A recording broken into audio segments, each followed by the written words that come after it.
Hello, wonderful viewers! Welcome back to my YouTube channel. I am Wilmer May M. Chu, and today I'm going to talk about the lesson 17 entitled Assessing Learning. But before we go to our topic, intro, pasok!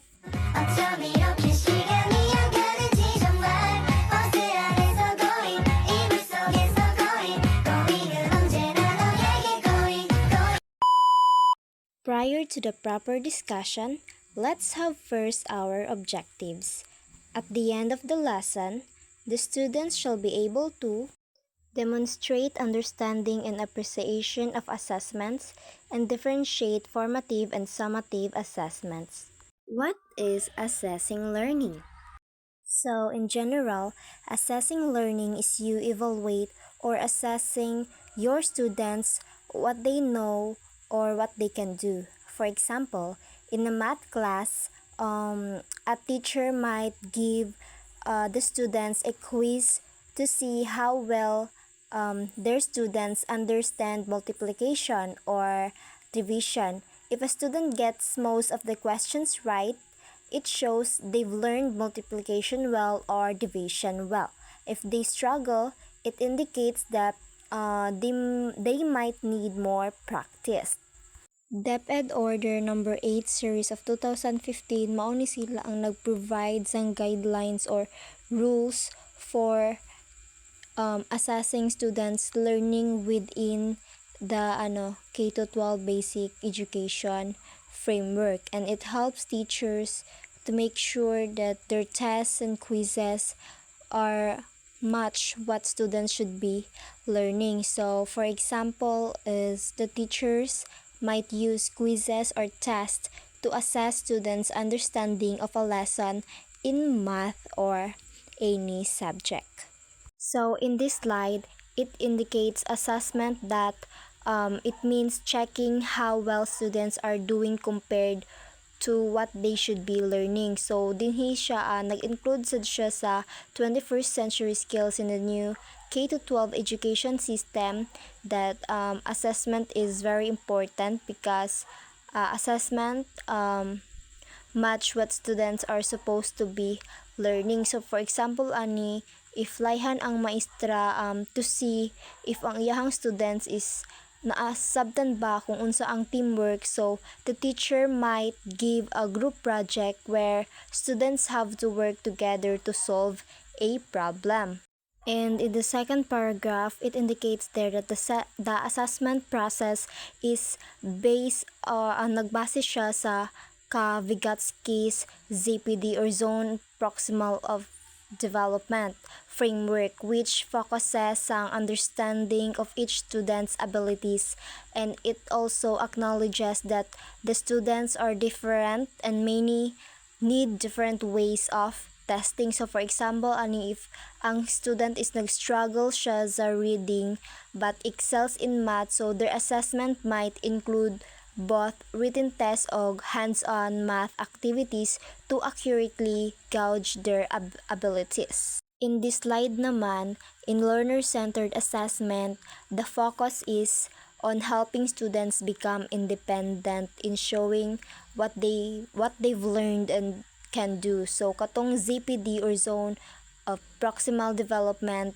ni Vygotsky, it ensures that teaching and learning are challenging yet manageable for students. So for example ani is if students are learning to solve math problems, so the teacher might start with katong mga simple equations lang, and as time goes by na-skilled na ang bata sa simple equation, so ang teacher mo-introduce na sad siya sa mga more complex ones as mo lagi to gingon as the students become more skilled, and ensuring they are appropriately challenged but not overwhelmed.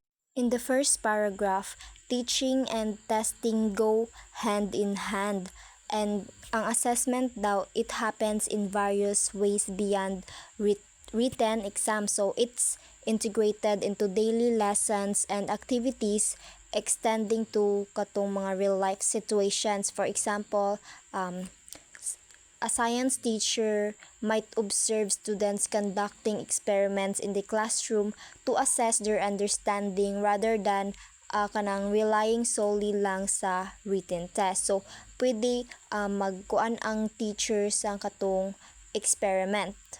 So, in the second paragraph, in K to 12 education, the curriculum nag-focus siya sa mga katong standards. So, assessment are based on these standards to help the students to achieve them. So, for example, if ang katong standard is to understand addition, so ang assessment might include math quizzes or hands-on activities to ensure that ang mga estudyante can add numbers correctly. As you can see in the picture, we have the standards-based curriculum. So we have the curriculum standards, we have the 3 standards: content standards, performance standards, and learning competencies. So there is siya ang iyahang type. Sa content standards, we have diagnostic. Then sa performance, we have summative. The learning is we have formative. So ang approach nga gamit is for content standards, we have assessment for learning. Performance standards, we have assessment for learning also. Learning competencies, we have assessment of learning. So when dinhi ang content standards na ata before the lesson. Then sa performance standards, dira muna na during the lesson. Then sa learning competencies, after na siya sa lesson. Components, so there is a content standards, written work iyang components. Sa performance, we have performance tasks. Sa learning competencies, we have quarterly assessment.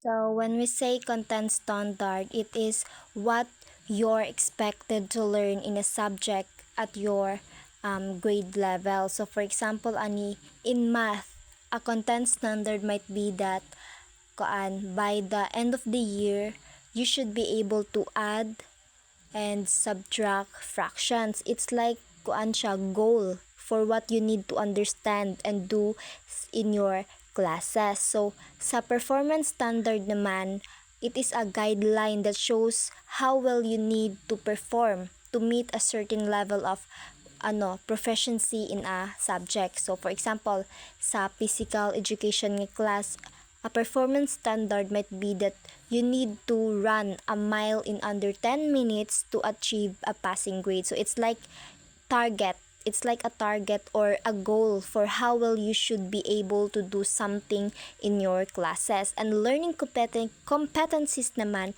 or standards are specific skills or knowledge areas that students are expected to develop or achieve within a subject. So for example, in a language arts, a learning competency might be katong to write a clear and coherent paragraph with a topic, sentence, and supporting details. So, hani siya nga competencies, it helps teachers and students understand what needs to be learned and mastered in a particular subject.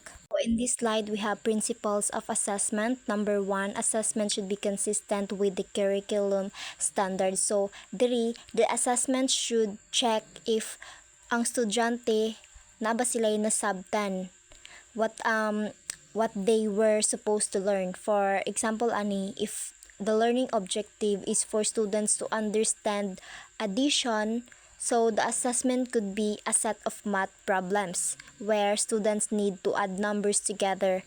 This ensures that the assessment aligns with the learning objective.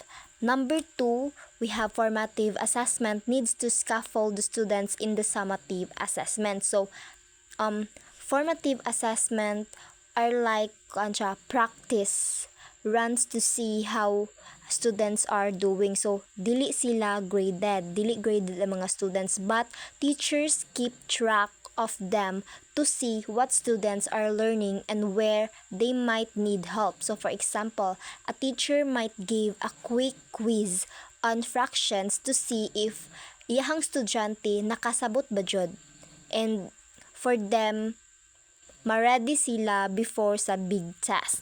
So number 3, we have assessment results must be used by teachers to help the students learn better. So the assessment should make students excited to learn and believe sa ilahang kaugalingon. So for example, instead of just anang giving a test, so dapat ang teacher they could ask students to make a project about something na ilahang ganahan. So this helps students stay interested and show what they know in a way that works for them.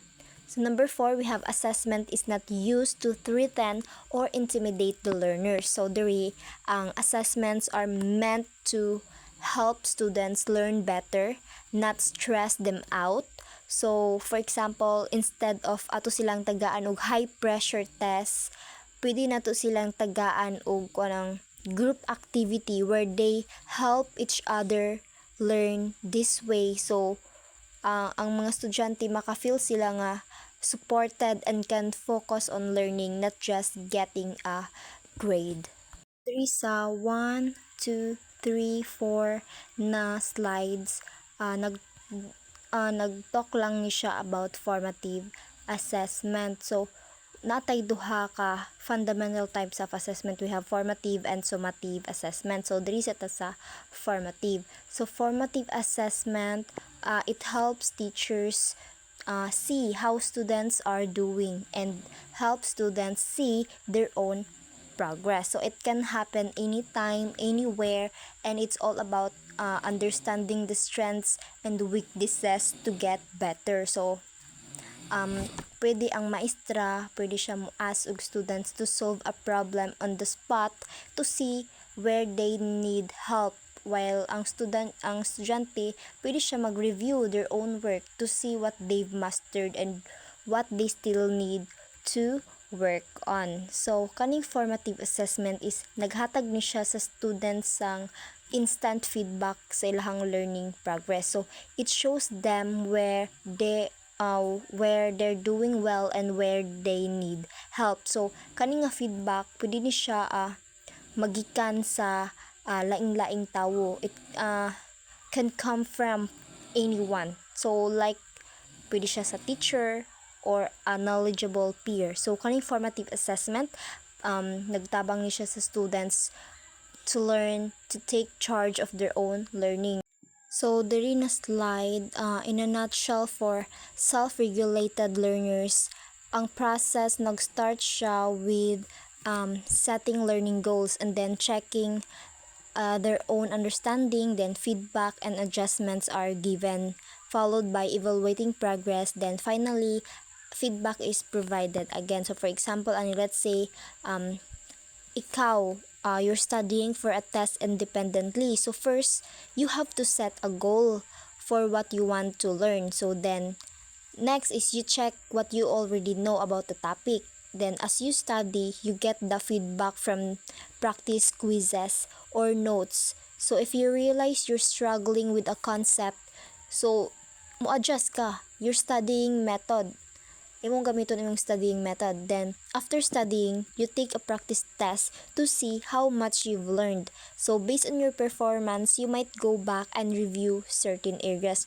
Just like ni Sabilio, iyahang study method is mag-practice test jud siya. So before ang exam is nag-practice siya, exam na siya sa ilahang boarding house. So pagka exam na jud is dagko siya og grado. So muna siya iyahang studying method.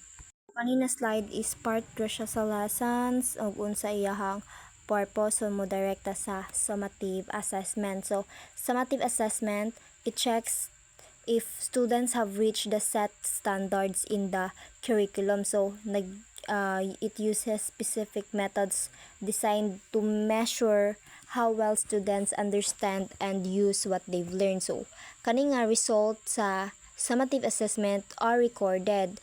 Dili pareha sa formative assessment nga dili recorded. So kaning result ani is recorded and reported to parents, teachers, and school authorities. So for example, at the end of a science unit. So, ang teacher, mohatag siya og final exam covering all the topics studied, and the grades from that exam would be part of the students' overall marks of the course. So, in general, formative assessments help you get ready for the big test by giving you feedback and guidance as you learn. Then, while summative assessment are like kanang mga big tests that measure how well you can use what you've learned.